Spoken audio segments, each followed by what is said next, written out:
All right, we get right to it here. Dishwasher dead display. So if you've got a dishwasher that is, doesn't show any lights or won't let you start a cycle or anything like that, look at the control panel first.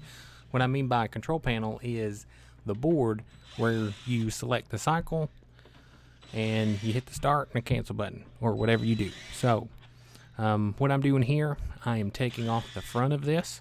On these Whirlpool dishwashers, Whirlpool or KitchenAid, you got these screws that go all the way around the door, and whenever you get all those out, they are torque screws, so you got to have torque bits to do this. But when you get those out, you can get the front off, and we're going to do a test to test if the main board is good. If the main board is good, we are going to order the control panel, which is the user interface, and go ahead and replace that. Spoiler alert, it is the control panel that is bad on this. So that's what we're going to be replacing in this video as well. So we're going to show you how to get into it and how to replace this control panel. So right here, we got that front panel off. I've been here already. I've done this test, and I have figured out that it is the control panel that's out. The control panel is black. That's on top there. And what you see that's more of a beige color, that is the control board.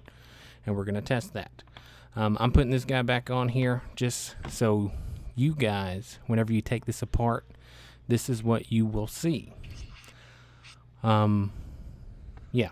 So, to test the control board, you can either disconnect power or you can do what I'm doing. I'm lazy. I don't like to go cut off the breaker or sometimes ask the customer where the breaker is, because sometimes they're not labeled correctly, especially if it's an older house, blah, blah, blah, blah. So I'm doing it a different way.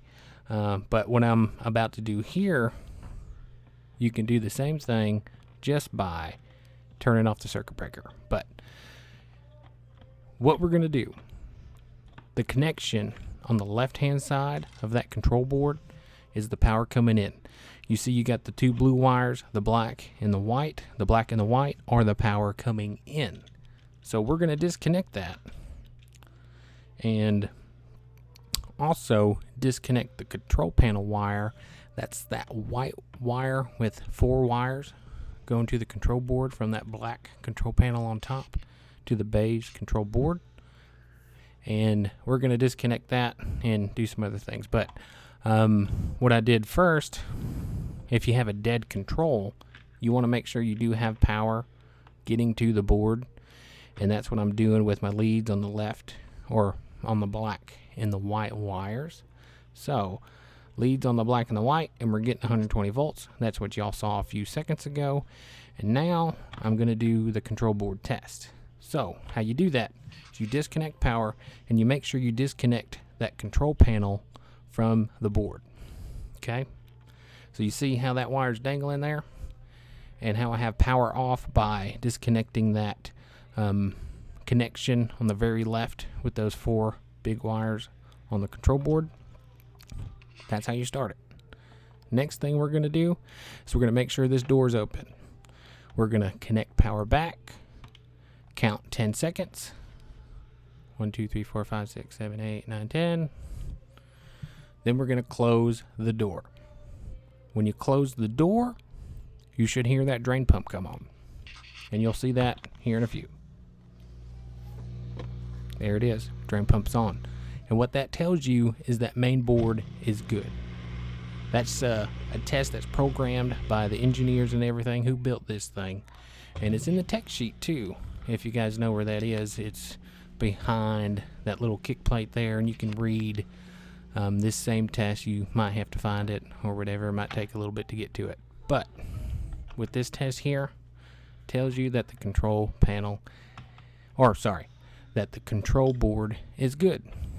And that's a test for it. So we know the control panel is bad, and we're going to go ahead and replace this guy.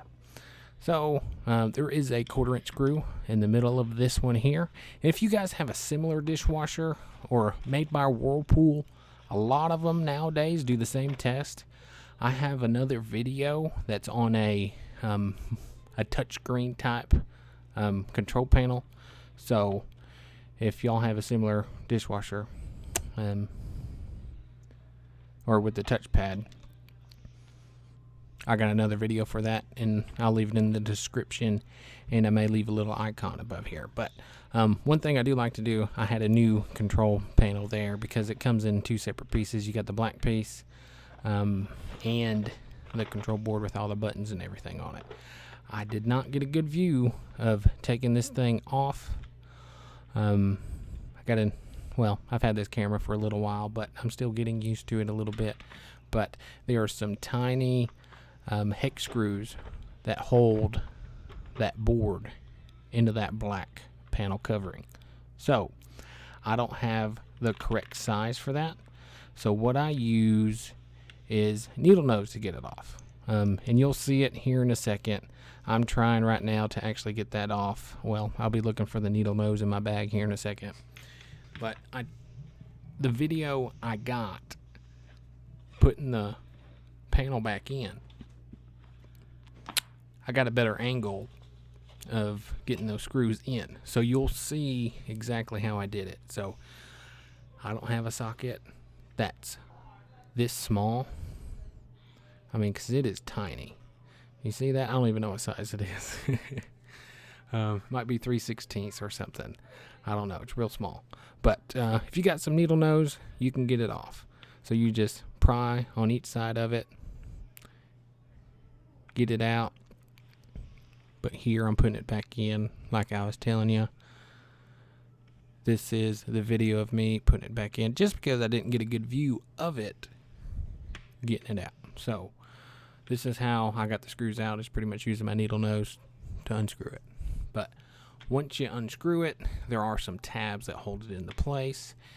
And I'm pretty sure I got terrible angles on that too. But if you guys are doing this at home, you guys should be able to see them. But I want to say there's 3 tabs that are holding it into place.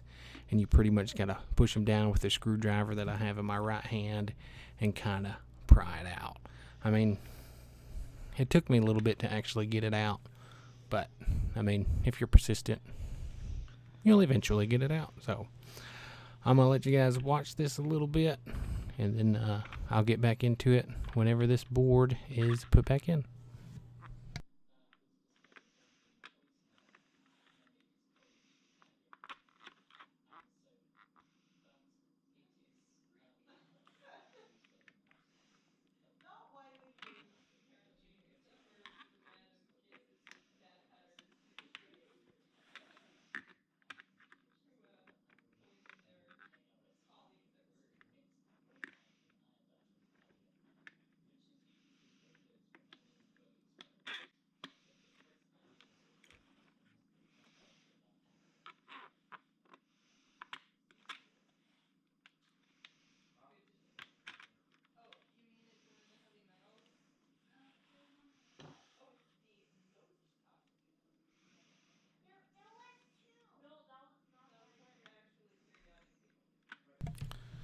Oh, by the way, folks, there's many dishwashers out there. So if you guys have one that's similar to this and it's a Whirlpool or a KitchenAid, this test works on a lot of them.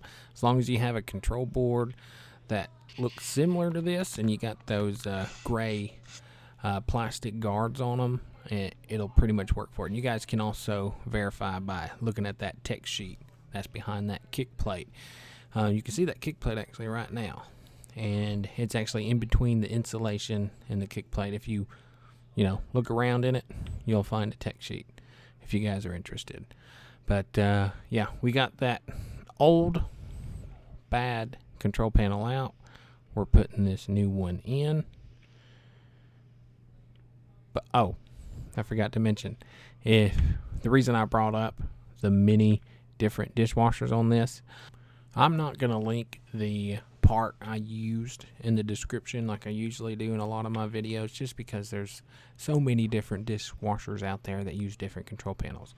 And this video can be used for a lot of Whirlpool dishwashers. So if you guys need that part, I will have a phone number down in the description below where you can actually call us and make sure you guys get the right part. We can actually get parts to you quickly too.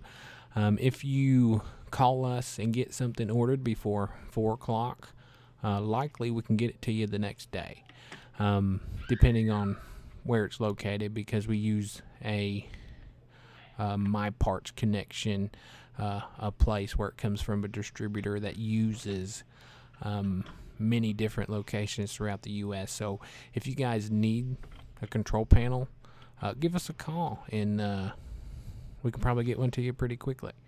But yeah, we got that control panel in. So we're going to hook this thing back up. And let me maneuver a little bit, and we're going to show you guys that it's working.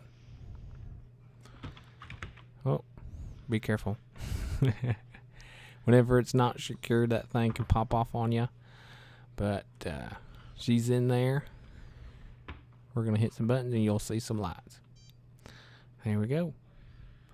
We got lights, so we got pretty much a fixed dishwasher. I like running this thing, especially if this thing's been down for a week or two. Sometimes they can get a little smelly on the inside of it, so I like to run it a little bit. It won't really hurt anything unless you're not, just don't touch anything you're not supposed to. That 120, that black and white wire coming in, you don't want to mess with those when power is on, because 120 can bite you a little bit. But I'm getting this control panel back to where it's supposed to be. And if you guys have noticed that little gasket on the top left hand side of this, that actually may be the reason that this control panel went out.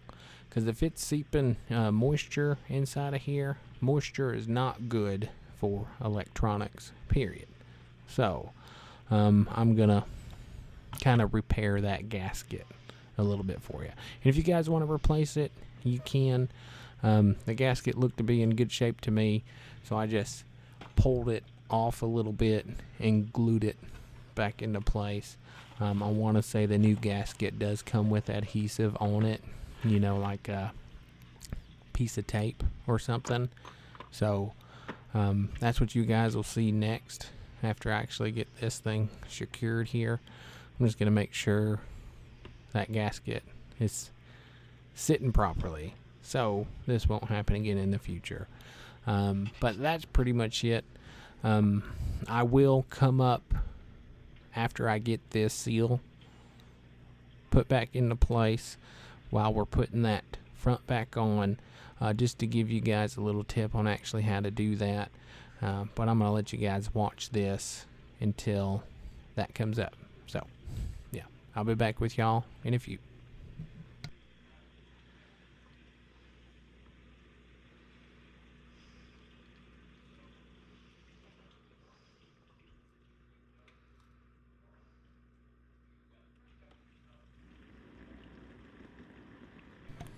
I probably should mention, if you do what I do here, and if you have a gasket that looks like this, they are pretty delicate, so you got to be careful with it. I did rip it on the top right hand side, but I don't think it'll be too big of a deal. But yeah, just be delicate with it, because it can rip on you like it ripped on me.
Yeah, this adhesive that I use for this, it comes with a bearing kit for a Cabrio or a Whirlpool Cabrio or a Maytag Bravos washer whenever you replace that bearing, and I've replaced so many of those. So I have so much of this adhesive, and it works pretty good. I mean, it's very similar to Gorilla Glue. So, yeah, whenever you use this, you just slap it on there just like that.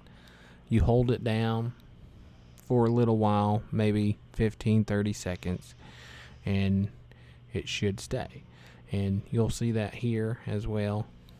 I'm going to get it into place, hold it for a bit, make sure it's nice and straight.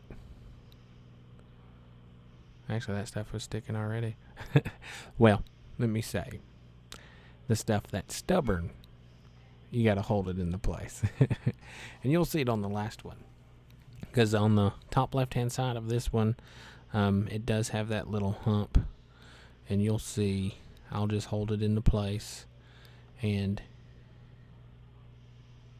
it'll stay where I want it to stay. Yeah, this one here is what I'm talking about. So push it down a little bit.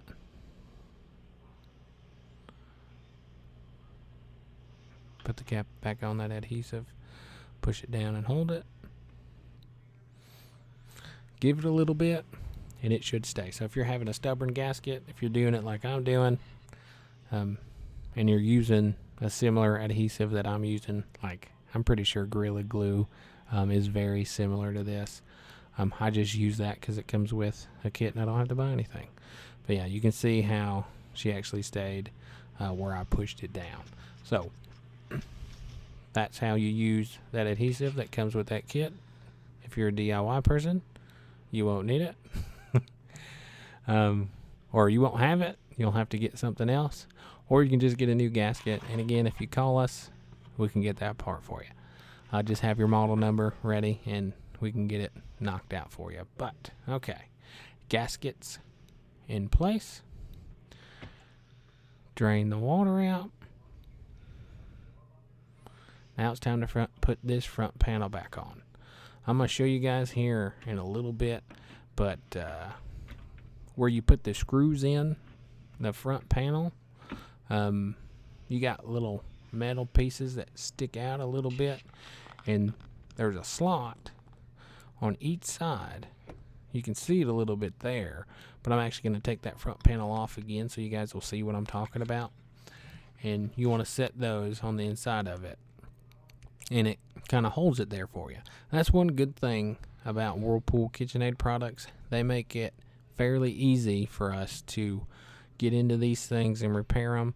I can't say the same thing about GE products. Even though I'm a big fan of GE products, they are a little tough to work on.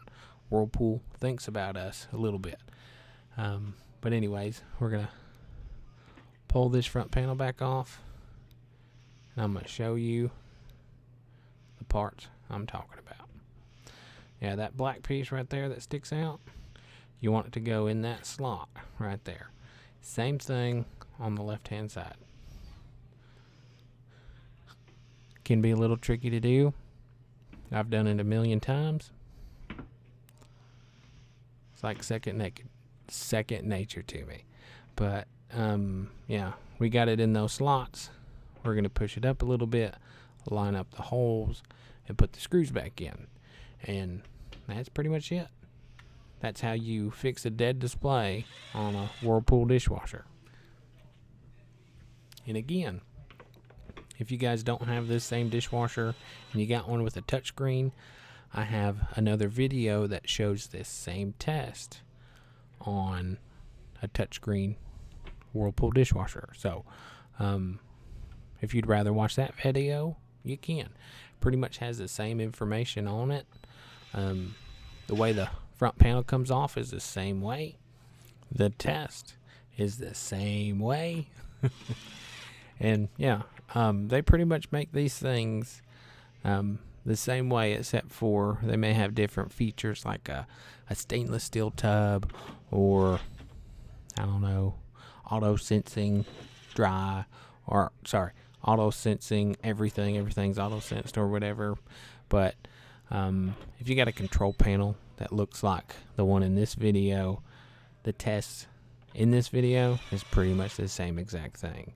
So, but if you guys do this test and it works for you, I mean, comment and let everybody know that it's, you know, the right thing to do, or if it's wrong.